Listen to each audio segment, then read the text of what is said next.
Okay, so for number one, the first thing we want to do is distribute.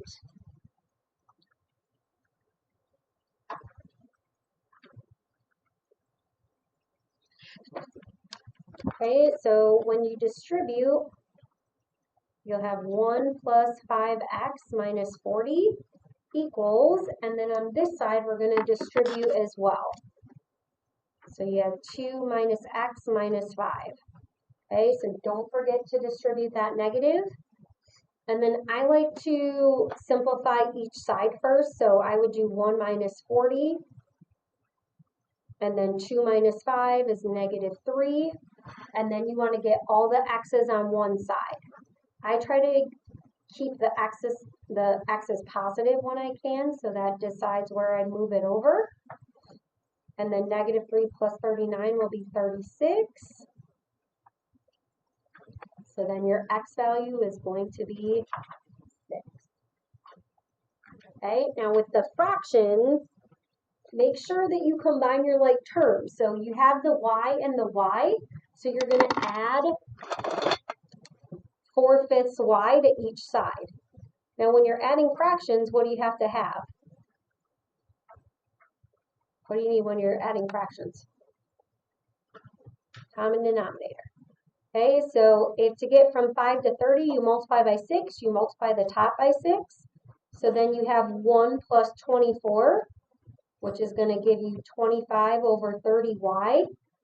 And once you notice that, I would reduce at this point, because what goes into both 25 and 30? 5. So if you reduce, you'll get 5, 6y. And then we talked about, instead of dividing when you have the fraction, to multiply by the reciprocal. Remember, when you're multiplying fractions, you go straight across.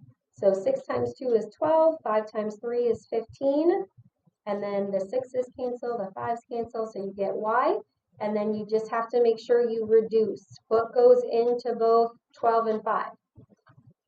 3. So if you divide by 3, that is how you will get 4/5. And that's your final answer.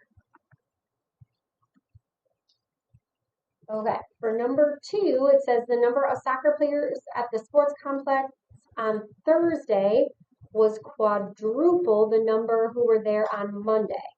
The number at the complex on Friday was 5 more than twice the number on Monday, and the total for all 3 days was 460. How many soccer players were at the complex on Monday? So everything is going back to how many were there on Monday. And it says to let S equal the number of soccer players at the complex. So let's write an equation for all 3 days. On Thursday, if it's quadruple, that's how many times? 4 times. So that would be 4S. On Friday, it's 5 more than twice the number. So 2S plus 5. And then it's all 3 days. So we can't forget about Monday. And then we're just going to add them all together. Okay, so they do ask you to write an equation. So you could write this exact equation, or some of you may have put the S first. That is fine.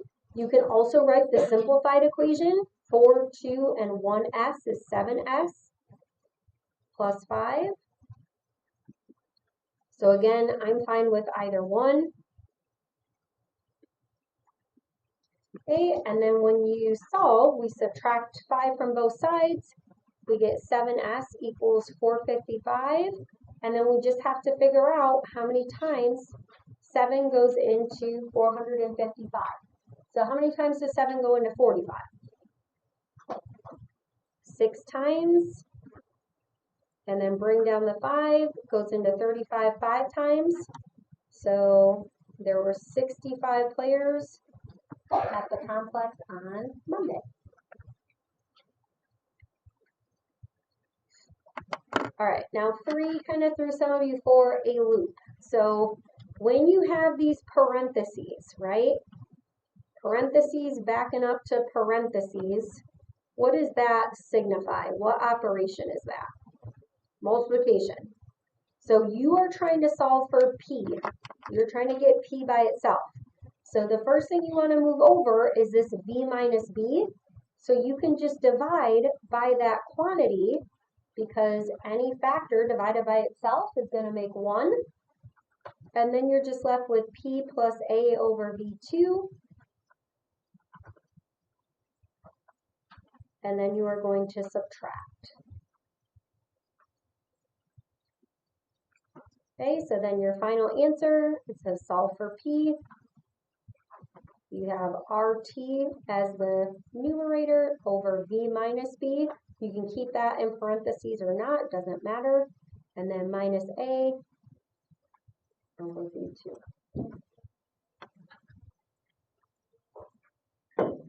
Okay, I do recommend that you practice these so you can see different types. Okay, so you definitely have some of those in your assignments. There should be one on your online textbook review as well. All right, and then for 4, it says find the related function. When you are finding the related function, what you have to do is set the equation equal to 0, and then you replace that with f of x. So if you're trying to get this equal to 0, you subtract 1 from both sides. You have negative 2x minus 4 equals 0. And then you take off the equals 0 and you just replace it. So the first thing you'll have is the related function. On your quiz, you'll have a second line here because it's also asked you to graph and then solve using the graph. Now, when you're graphing, make sure that you remember that you're starting at your y-intercept. Also, if I give you a labeled graph on your test, do not change the scale. Okay, this is the scale that I want you to use. Okay, and if for some reason your graph doesn't fit on your scale, that should be a good sign to you that you should check your work. I'm not going to give you a scale on a test that doesn't work, okay? All right, and then make sure if it's a negative, I couldn't go down 2, so I went up 2, and then I went to the left. Your line should be going down from left to right if you have a negative. Okay, and then your solution is going to be your x-intercept. So x is going to equal negative 2. All right, any additional questions for me for number 1? Or page 1, that's what I mean.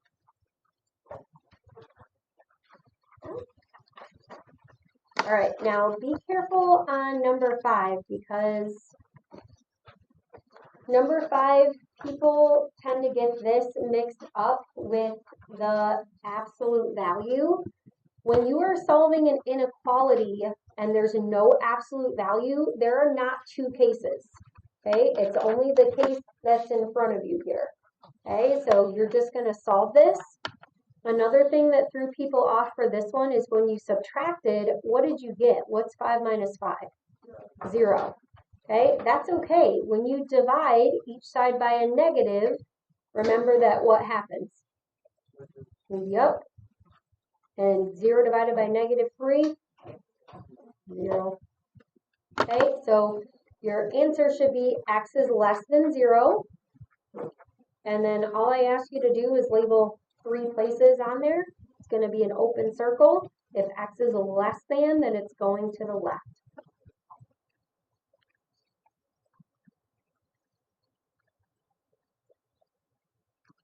All right, and then for the second one, again, there's only one case, and that's the one you have in front of you. Whenever you have a fraction here, just multiply by the denominator. You also have to make sure that you're showing your steps here. Okay, so you should have b is less than or equal to negative 8. Okay, and then again, you can just label 3 things on here. Closed circle because of the equal to, going to the left. Okay, so again, just be careful. There's no absolute value. It's only one case. You solve it just like a linear equation. The only thing that's different is if you divide by a negative and you have to flip your sign. All right. For number 6, Gabby makes extra money by babysitting. She charges a base fee of $25 per job plus $10 per hour. And she agrees to babysit for 5 neighbors. She wants to make at least 500. So you have to write and solve an inequality to find the minimum number of hours she must babysit. And there's 2 ways you can write this. So if she is getting $25 per job and she has 5 families, you have to do 25 times 5. She's going to make the $10 per hour, and if she wants it to be at least 500, it can be more than that, okay, but 500 is the least it can be. So you could write this as your inequality, or you could do the 25 times 5, and you could write your inequality like this. Okay, and then you're going to solve. So this is 125. You have 10h is greater than or equal to, this would be 375. And then when you're dividing by 10, do you guys remember what that does to the decimal? Yeah, it just moves it one place. So it's 37.5. Okay, so it's h is going to be greater than or equal to 37.5. Keep the sign the same here. And then you have to interpret the solution in context. So we know that this means Gabby must babysit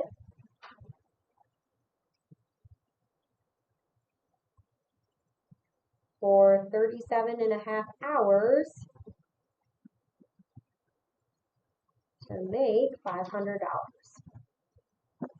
Okay, so make sure that you included both of the units, the hours, and then the money, the cost. Okay, and what the situation is, which is her babysit. All right, and then for 7, we do have absolute value here, and you have to make sure you're checking your solution using the proper steps. Okay, so whenever you're doing the absolute value, your first step is to isolate the absolute value. Okay, then you are going to do your 2 cases. Okay, positive and negative. And then the last thing is to check.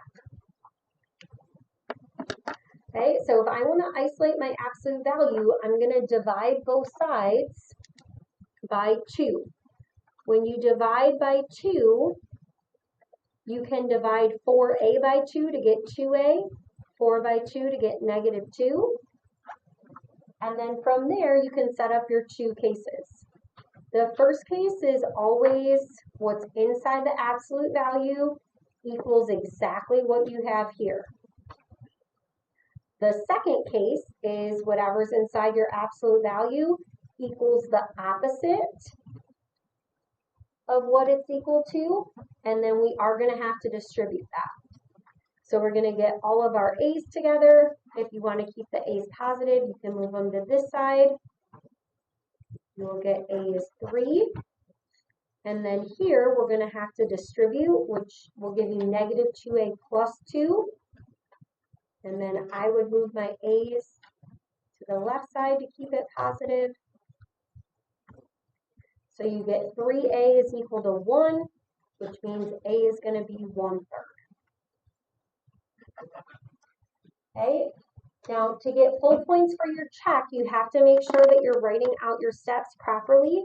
So the proper check is to identify what you're checking, and then you plug it back into your original. So you're going to do 2, and then instead of a, you're going to plug in 3.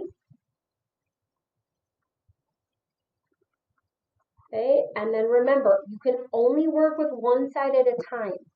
So when I have to take points off of this, when I'm grading, sometimes it's because people are moving things across the line. You can't do that. You don't know if those are equal.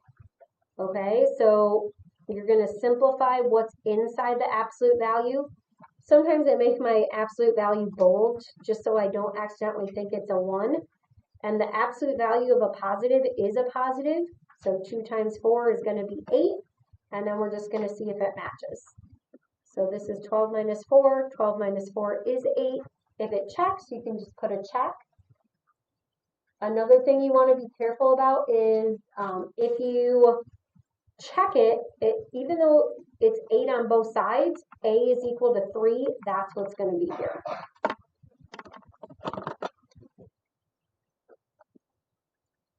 All right, and then let's check our 1/3.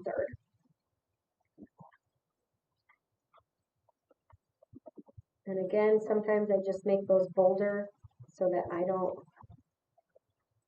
accidentally count it as a 1. So we don't know if they're equal. All right, if you're doing 1/3 plus 1, 1 is just 3/3. What's 3/3 plus 1/3? 4/3.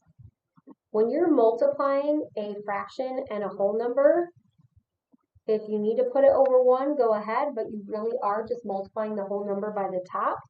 So you get 8 over 3, and then we see if it matches on the other side. Okay, so this would be 4/3 minus 4. Get a common denominator. So if the bottom is 3, the top would be 12. 12 divided by 3 is 4. This would be negative 8/3.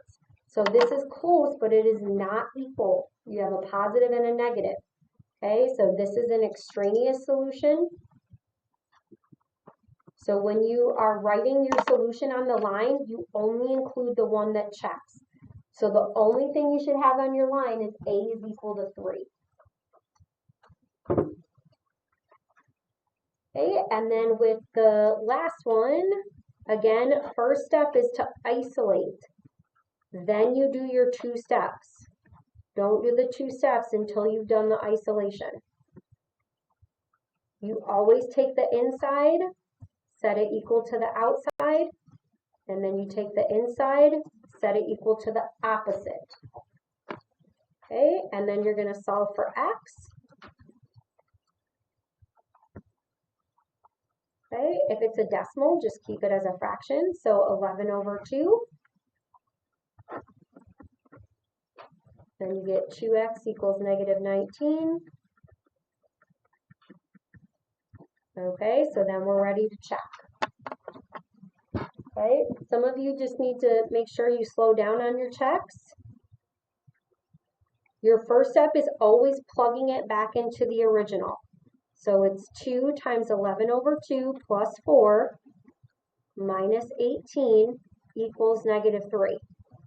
We don't know if they're equal. So like I said, sometimes people try to add 18 over. You can't do that in a check because you don't know if they're the same. So all we're going to simplify is this side. Here the 2's are going to cancel.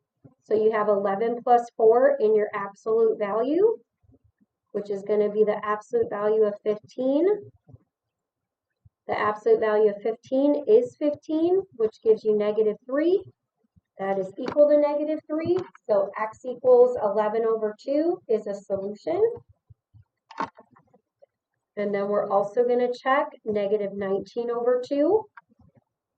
Okay, so when you plug it back in, 2 times negative 19 over 2 plus 4 minus 18 equals negative 3. Same thing where you don't know if they're equal. So we're only working with this side of the equation. That cancels out nicely, so you have negative 19 plus 4 in the absolute value, which is going to give you negative 15. And then you have 15 minus 18, which is negative 3.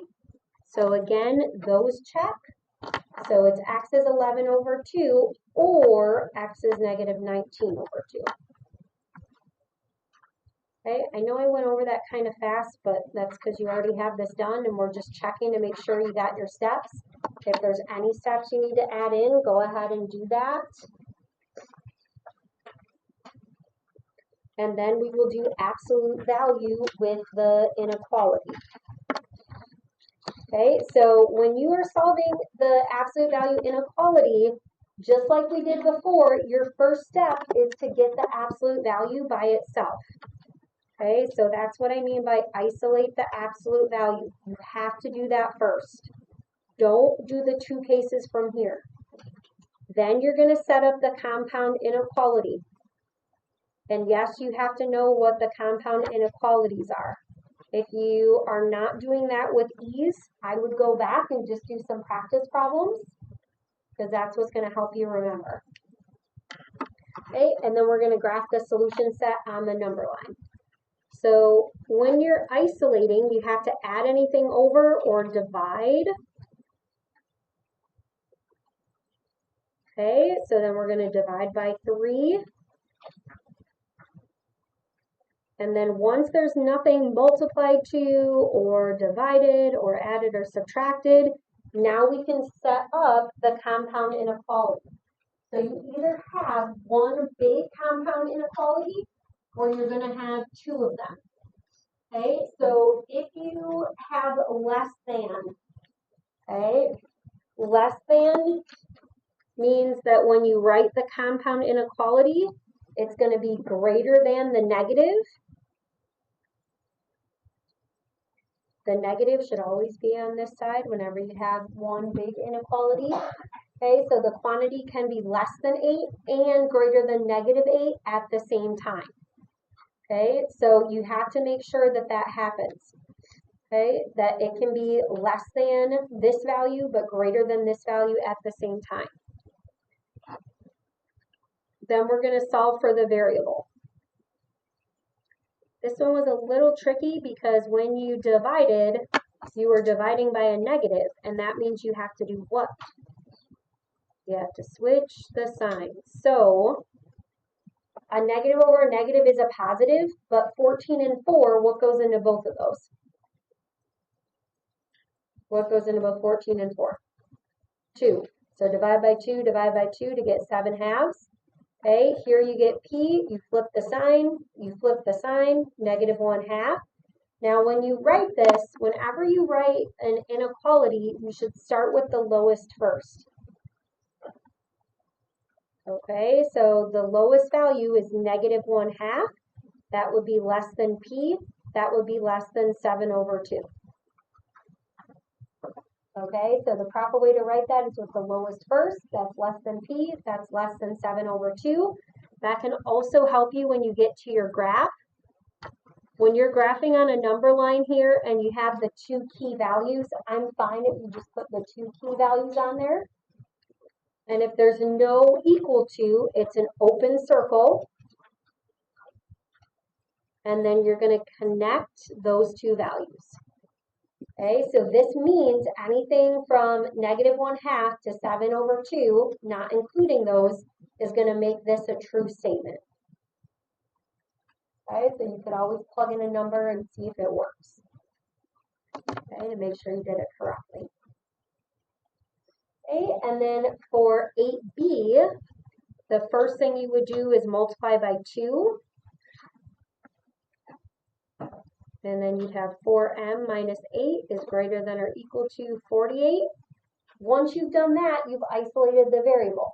Now, I can't make this into one inequality because you can't have a value that's less than or equal to negative 48 and greater than 48 at the same time. So this is where you have to set up your 2 cases. Okay, so the first case is whatever's inside is greater than or equal to 48. Or you take whatever's inside and then you flip the sign because it'll be less than or equal to negative 48. Okay, so then we'd add over 8, divide by 4.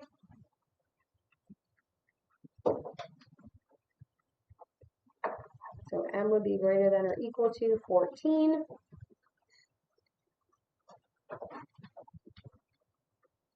Okay, and then whenever you have a negative and a positive, remember you're finding the difference. And then when you're dividing here, you're dividing by positive 4. You're not dividing by a negative, so you don't have to flip the sign. Okay, but when you write your final answer, the lowest goes first. So it's m is less than or equal to negative 10, or m is greater than or equal to 14. Okay, so you'll put the lowest one first. Same thing on the number line. The lowest number goes first. So this is a closed circle. Everything less than or equal to negative 10. Everything greater than or equal to 14.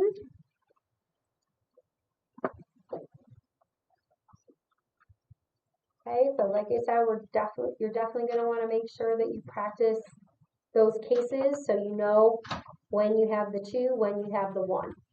Anytime you have 1, it can happen at the same time. Anytime you have 2, it won't be able to happen at the same time. All right, when you are trying to write something in standard form and you have fractions, in order to undo those fractions, you multiply by what? Okay. Yes.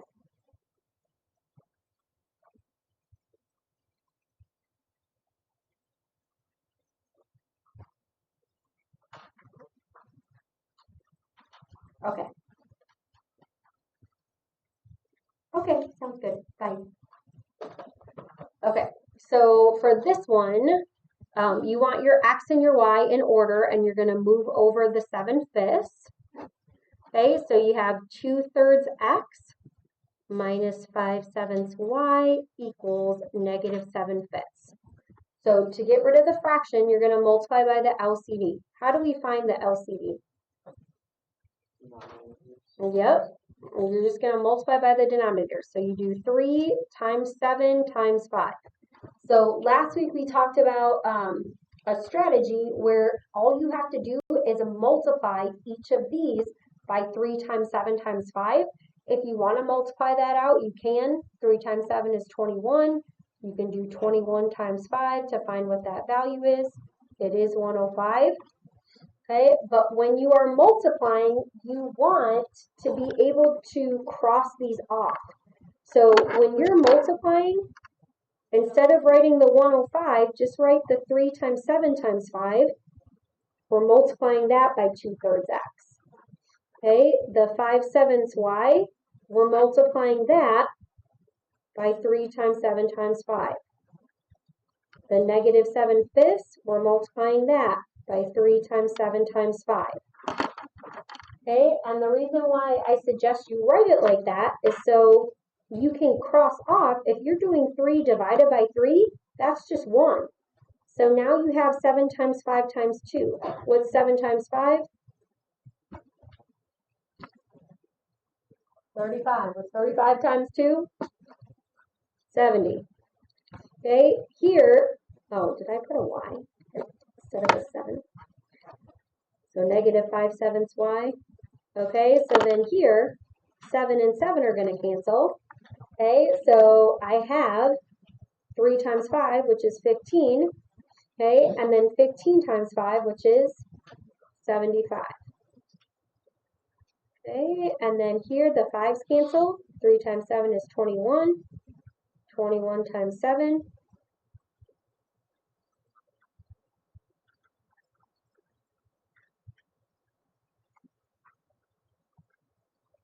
Okay, and then remember that this has to be positive. So if you have a positive a,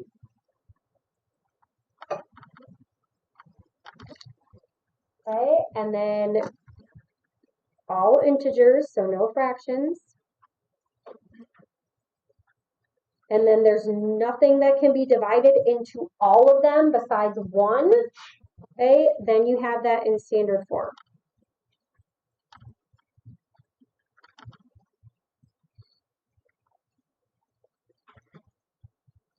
Okay, and then from there, what questions do we have? I know this one was tough for some of us.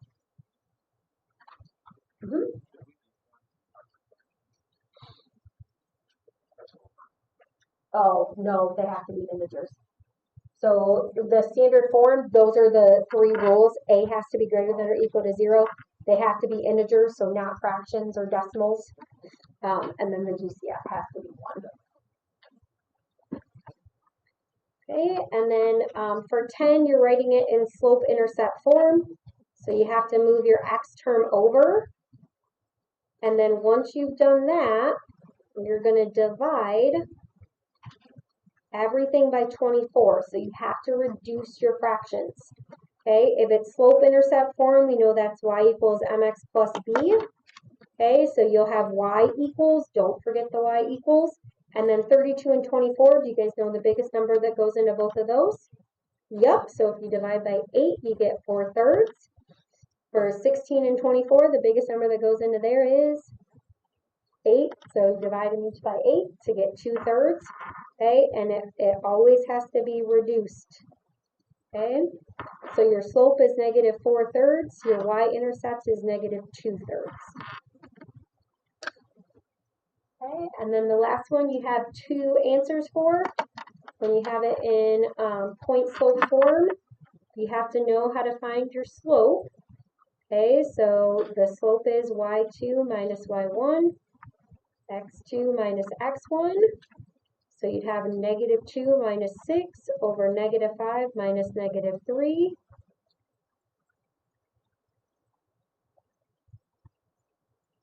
Okay, so then your slope is 4. So your two options, you can either have y minus 6 equals 4, x plus 3. Use the first point. If you use the second point, it's y plus 2 equals 4 times x plus 5.